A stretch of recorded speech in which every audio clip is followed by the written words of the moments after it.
Today we're going to start our exploration of Heraclitus, one of the most intriguing of the Pre-Socratics, who's still having a huge influence on philosophy even now. He flourished about 500 BC. He lived in or near the great city of Ephesus on the coast of Asia Minor, and he had a reputation even in his own lifetime for being particularly tricky and difficult and eccentric, and he was known as the Riddler and the Obscure. He lived outside the city most of the time because he purported to despise the human race, and occasionally he would come in, though, to the marketplace in Ephesus and he would expound fragments of his work, which baffled people and was probably designed to baffle people. He wrote mainly in paradoxes and elliptical aphorisms. Here are a couple of examples. Mortals are immortals, immortals mortals, living their death, dying their life. That's it. Make of that what you will. Here's another one. The eternity is a child at play, playing draughts. The kingdom is a child's.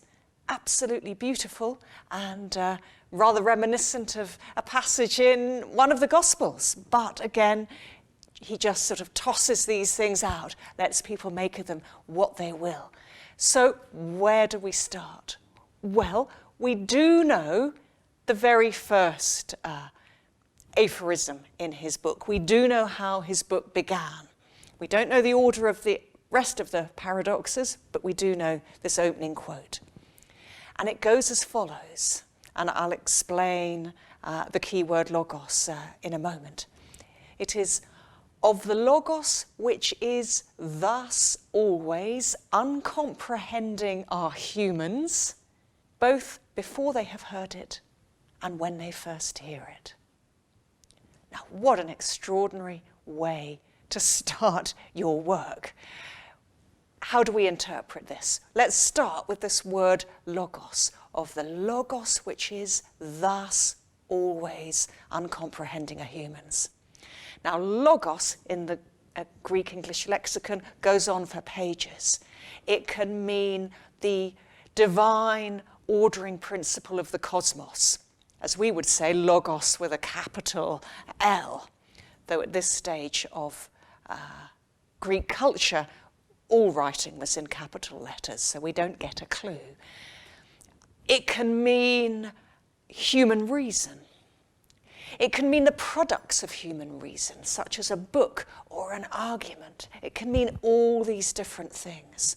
So is Heraclitus talking about the divine order of the cosmos when he says that humans don't understand it? Is he saying that people are not going to understand the book he's about to quote from, the book that he's written? Is he saying something to do with human language? Is he saying we don't understand our own language? What is he saying? And in the course of our exploration of Heraclitus, I hope to persuade you that in fact he's interested in logos both as a divine ordering, rational principle of the cosmos, but also in its expression in human thought, human language, and his own book. I'm going to try and combine this metaphysical interpretation, looking at reality, with this notion of human language and Heraclitus's book. So that's the first question: how do we interpret logos? The second question, as Aristotle, the later philosopher Aristotle himself notes, is this word always. It's placed in Heraclitus's text between of the logos which is thus and uncomprehending. So of the logos which is thus always uncomprehending are humans. And Aristotle says, well, this Heraclitus, he's all very obscure. We don't know whether always goes with the logos, of the logos which is always thus, or humans being uncomprehending. We don't know whether he's saying that humans always fail to understand the logos. Which is it, says Aristotle. And Aristotle gets quite annoyed. But again, as I hope to show you in the course of our investigation, I think Heraclitus has deliberately placed this word always in an ambiguous position in the text because he wants it to go both with the Logos and with the uncomprehending humans. That the Logos is always of a certain kind, but humans always fail to understand it, both before they have heard it and when they first hear about it. So that's the second question. What does always go with? The third question is, why is Heraclitus starting his work with a sentence which at least at one level could be of my book, which is thus always, humans are always uncomprehending. Why does he say you're not going to understand what I'm going to tell you even when I've told you about it? Why is he trying to annoy people or baffle people in this way? Is he trying to select the audience in that way that we were discussing in our introduction to the Pre-Socratics? Or is he saying something else as well? Is he saying there is something about human nature, about the human capacity to understand, which means that we will inevitably always fail to understand the deepest secrets of the cosmos? Is there something about the limitations of human knowledge that he's really interested in here? And again, I hope to try to convince you that he's interested in all of these things. So that's just the opening sentence. He's got me hooked. So we've got this work consisting of aphorisms and paradoxes with this baffling beginning. How do we start to get to grips with it? Well, there are some themes that I think we can locate within the work. And one of these themes is relativism. We know that at least at one level, and I say that deliberately because we may see later on there are different levels to his thinking, but at least at one level, Heraclitus believes that our take on the cosmos is influenced by all sorts of relative perspectives. So, for instance, your geographical location is very important. He writes, the road up and down is one and the same. If you're at the bottom of the road, it's going to be the road up. If you're starting at the top, it's going to be the road down. But it is, of course, always the same road. Time is also hugely important, your position in time. One of Heraclitus's most famous quotes is, of course, you cannot step into the same river twice. We don't know if he actually said it in those words. That's what we get from a later quote in Plato. We do know that Heraclitus says you step and you do not step into the same rivers. The idea being that because the waters are always flowing in the river, because the banks of the river are always being eroded, the stones are being smoothed away and moved around, there's going to be slight changes in the course of the river over time. So is it the same river? What allows us to keep calling the Thames if it's always slightly different from day to day? We're going to be coming back to that question. But so time, enormously important. Also, your psychological state is very critical to how you appreciate the world. He says that sickness makes health seem sweet and good. Hunger, satiety, weariness, rest. You will appreciate your health and a good meal and a good sleep all the more if you were ill or hungry or tired beforehand. So these things, your position in space, your position in time, your psychological state, what species you belong to, all these things are going to be very critical, at least at one level, for how you appreciate the cosmos. Relativism is one key theme in Heraclitus. Another key theme is that of flux, the notion that at least at one level, at least at a surface level, everything is always flowing, changing, moving on. Another famous Heraclitus quote is, "Everything flows," pantarei in the Greek.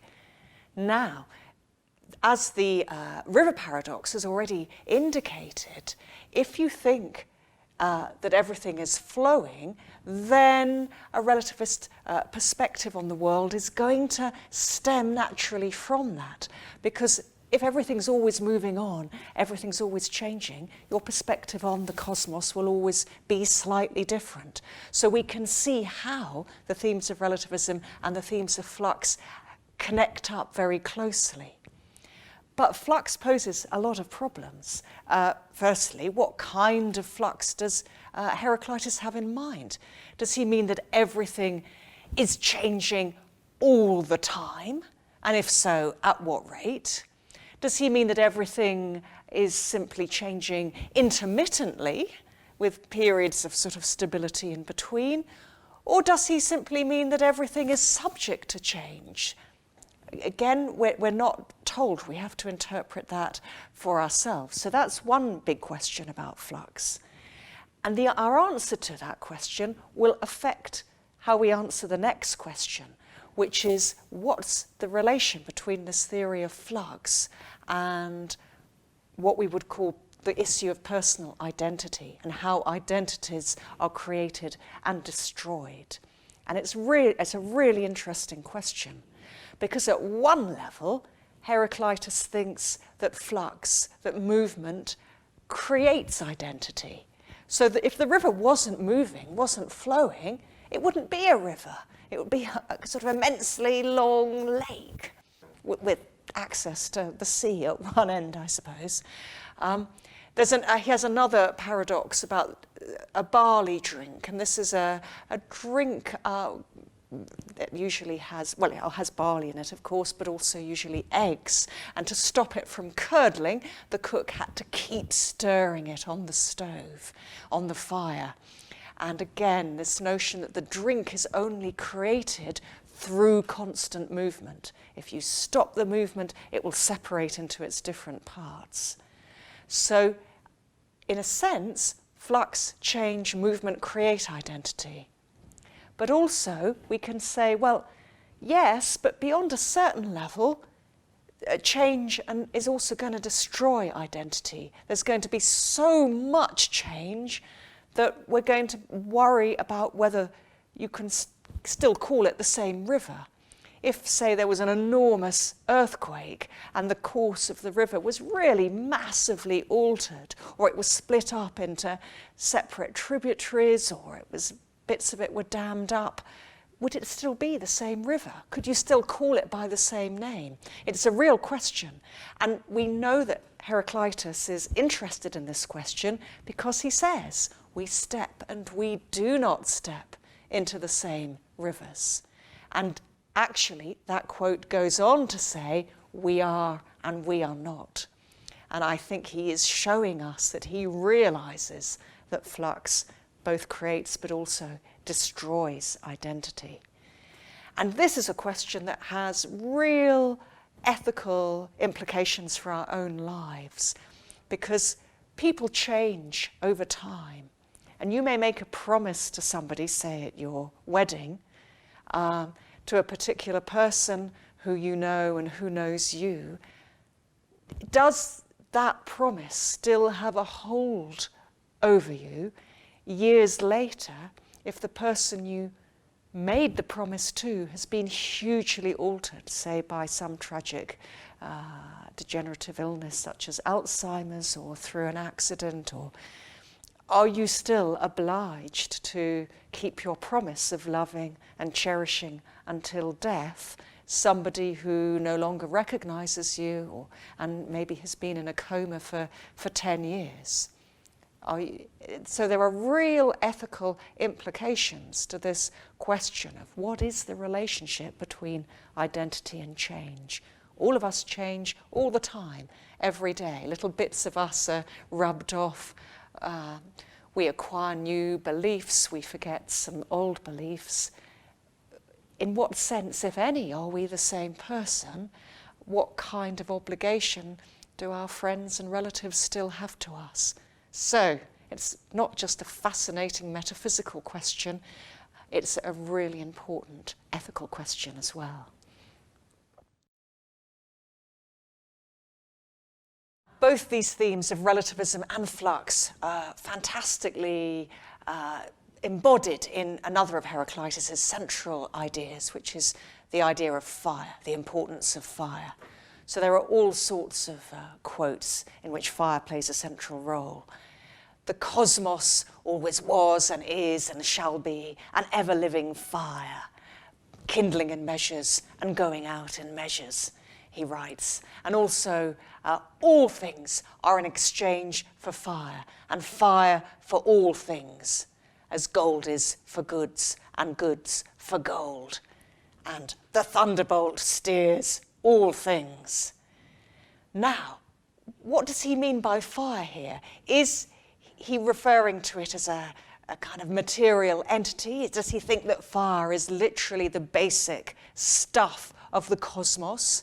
As, for instance, Thales and the first Pre-Socratic thought that the cosmos was basically comprised of water, and Anaximenes wrote that air is the basic constituent of the cosmos. Is that what Heraclitus is doing?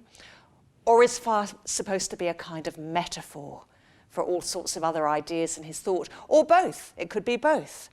Because just think how perfectly fire embodies so many of his central themes. Fire is always flickering, it's always fluctuating and moving, so it's perfect for flux. It also appears differently from different perspectives. It both creates and warms and illuminates on the positive side. Of course, it can also destroy. And it always transforms. It is a profoundly transformative entity. So absolutely perfect as an emblem of so many of Heraclitus's motifs. And just think, imagine you're an ancient Greek and you're living in a Greek village in the countryside, out in the mountains. Imagine how important fire is going to be in your life. Not only is it the only way of creating illumination after dark, apart from the moon and the stars, fire is all you've got. But fire, again, is an absolutely central image in the blacksmith's forge, in the baker's oven, where people would take their dough for, to bake in the communal oven. It plays a crucial role in religious rituals. And again, fire is created at this time through friction, through rubbing sticks together. And as we're going to see in a later discussion of Heraclitus, war, strife, friction are absolutely fundamental elements of his thought. So fire is the completely perfect emblem to sort of sum up Heraclitus's thinking. In a way, he's trying to create a philosophy of fire, if you like. Heraclitus's theories of relativism, flux, and fire all have really interesting implications for his theories about language and the importance of human language, which takes us back to where we started, because language is one of the ways, as we saw, of translating logos, the opening theme of his book. So if we live in a world of flux and change and shifting perspectives, where does that leave human language? Does it mean that we can't ever accurately map out the world and divide it up into discrete identities? Because how would you do that? Because identities are always shifting and maybe can't even form in the first place. Or does it mean that we have to really hang on to human language as our only means of creating any even spurious sense of order to help us negotiate our way through this confusing, shifting, disorientating flux? So flux, perspectivalism, and language, as I said, you could come at it two ways. You might think Heraclitus's theories make language less important because they limit the possibilities of what humans can do with language, or how much we can know and express through language. Or you might say, no, it's the opposite. Humans desperately need language to give them any kind of stability whatsoever. Otherwise, we're really on a shifting sea and we're completely lost. Now, we're going to be exploring these key relationships between flux and perspectivalism on the one hand, and language and the logos on the other, in our next discussion of Heraclitus. And we're going to find out, I think, that not only is language, logos, absolutely key to Heraclitus's thinking, but his choice of the paradox form to express his philosophy is completely vital. That if he chose any other way of expressing his thoughts, he would be committing what we call pragmatic self-refutation, i.e. he would be refuting the essence of his philosophy through his means of expressing that philosophy. And so paradox is not just going to be an attractive, interesting add-on for Heraclitus. I think we're going to find that paradox is the heart of what he's going to be telling us. So today we're going to continue our exploration of Heraclitus, and it's time to consider in more depth why he chooses to write in the paradox form. Paradoxes go against, para in the Greek, common opinion or belief, that's doxa in the Greek. For example, Heraclitus writes, "Immortals are mortal, mortals immortal, living their death, dying their life." Why does he choose to write in such an obscure and riddling way? Is it to capture attention, select an audience, be memorable? Now, I think all these are important reasons if you consider that he's speaking literally in a marketplace in Ephesus, and he's competing for attention with rhapsodes reciting Homer's Iliad and Odyssey, or politicians or orators. So all those are important reasons. However, I hope to suggest to you today that there are also other deeper reasons why Heraclitus chooses this form, reasons that I think go to the heart of the relationship that we've already discussed between logos as the governing principle of the cosmos and logos as language. Now, we'll be returning to these reasons for Heraclitus's choice of the paradox form throughout this discussion. But first, we need to consider again the importance for Heraclitus of opposites, tension and strife. He writes, "One should know that war is common, that justice is strife, that all things come about by strife and necessity." And this, of course, partly accounts for the central role that fire plays in Heraclitus's thought, because apart from its destructive potentialities, fire at this time in the Greek world was generally created through friction. But this strife is not chaotic. It appears to be regulated and balanced, probably by the logos itself. And in one of his most famous sayings, Heraclitus writes, "They do not understand how, differing, it agrees with itself. It is a backward-turning connection, like the bow or the lyre." The idea seems to be that you need to create the perfect tension in the string of the archer's bow or the musician's lyre in order to have control over the arrow or the note. So the apparent tensions and conflicts that we mortals witness, in fact, help to form a deeper unity. God is day-night, winter-summer, war-peace, hunger-satiety, all the opposites. That is his meaning. You can therefore view something as both one and many, and I think this might be what is meant by the following. Combinations, he writes, wholes and not wholes, concurring, differing, concordant, discordant, from all things one, and from one, all things.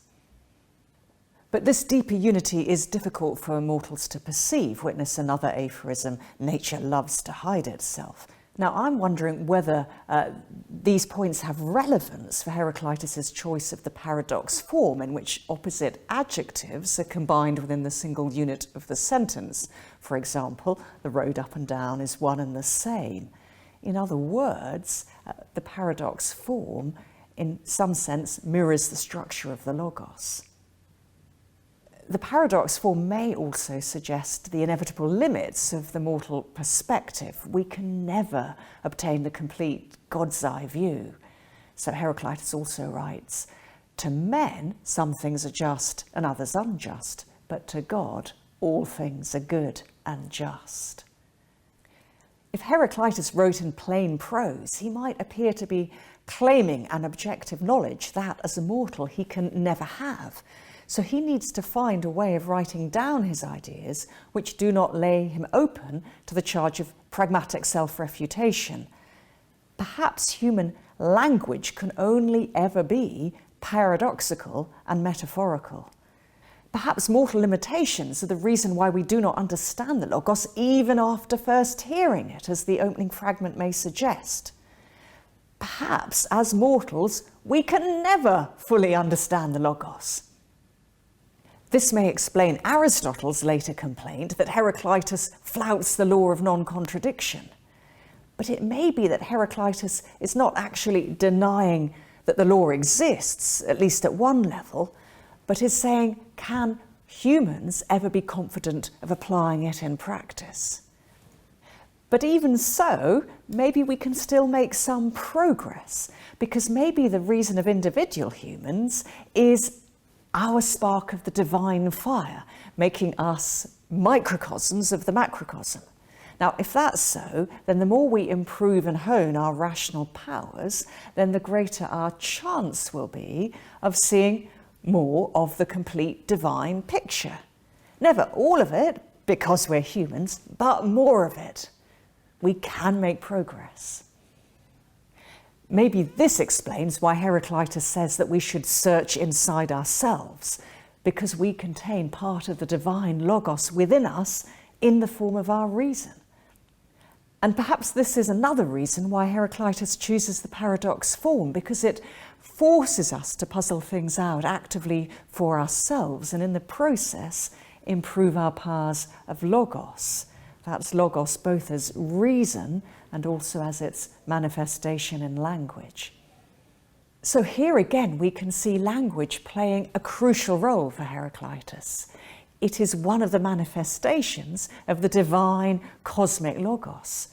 So to return to the question with which we started, perhaps we're not meant to choose between Logos as cosmic principle and Logos as reason and language in the opening fragment.